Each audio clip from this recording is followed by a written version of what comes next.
কেনেকৈ অজস্ৰ ৰোগীক সহায় কৰি আছো।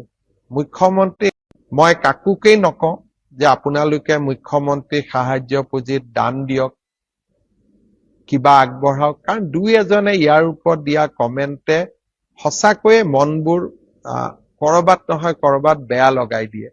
মুখ্যমন্ত্ৰী সাহায্য পুঁজিৰ পৰা যোৱা 5 বছৰত কিমানজন কেঞ্চাৰ ৰোগী অকণমান হলেও সকাহ পাইছে, তাৰ তালিকাখন দেখিলে আপোনালোকে সকলোৱে বুজিব যে ক'ৰ পৰা কেনেবাকৈ অকণমান টকা খুজি আমি কেনেকৈ অজস্ৰ ৰোগীক সহায় কৰি আছো।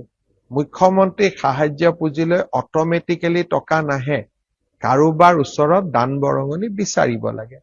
কিন্তু মই তথাপিতো কৈছো, নিজে যদি গৈ কাৰোবাক সহায় কৰিব পাৰে সেয়া আটাইতকৈ মংগল।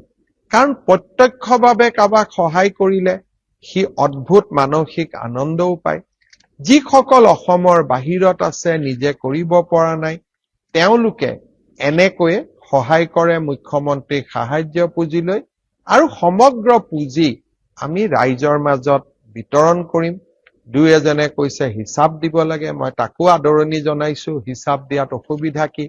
হিচাপটো দেখা পালে তেতিয়া তেওঁৰো মনত দানৰ এটা প্ৰৱণতা জাগিব আৰু তেওঁ নিজেও দান কৰিব। কাৰণ সকলো কথাতে ৰাজনীতিও নহয় আৰু সকলো কথাতে ইনষ্টাগ্ৰামত ৰিলো নহয়।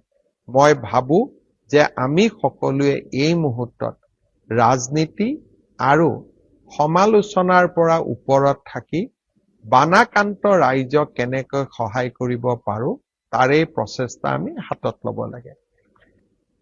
শ্ৰদ্ধাৰ ৰাইজ, এই যে আমি ছাত্ৰ ছাত্ৰীসকলক 1000, 3000, 5000 বিনামূলীয়া ইউনিফৰ্ম, এই গোটেইবিলাক পুঁজি আমি মুখ্যমন্ত্ৰীৰ সাহায্য পুঁজিৰ পৰা প্ৰদান কৰিম।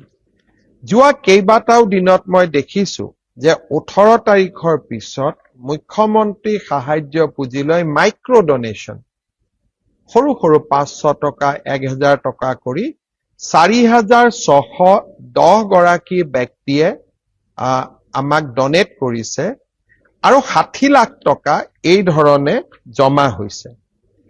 আৰু কিছু ব্যক্তিয়ে যথেষ্ট ডাঙৰ কৰিও সহায় কৰিছে, আৰু সেইসকলৰ নামো মই কোনোবা এটা লাইভত নিশ্চয় কৃতজ্ঞতাৰে সৈতে ল'ম।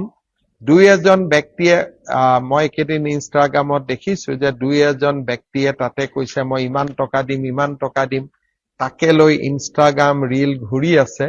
কিন্তু নীৰৱে সহায় কৰা মানুহৰ সংখ্যা বহুত, আৰু এই নীৰৱ দানৰ দ্বাৰা মুখ্যমন্ত্ৰী সাহায্য পুঁজিত এতিয়ালৈকে আমি 26,58,00,000 টকা লাভ কৰিছো।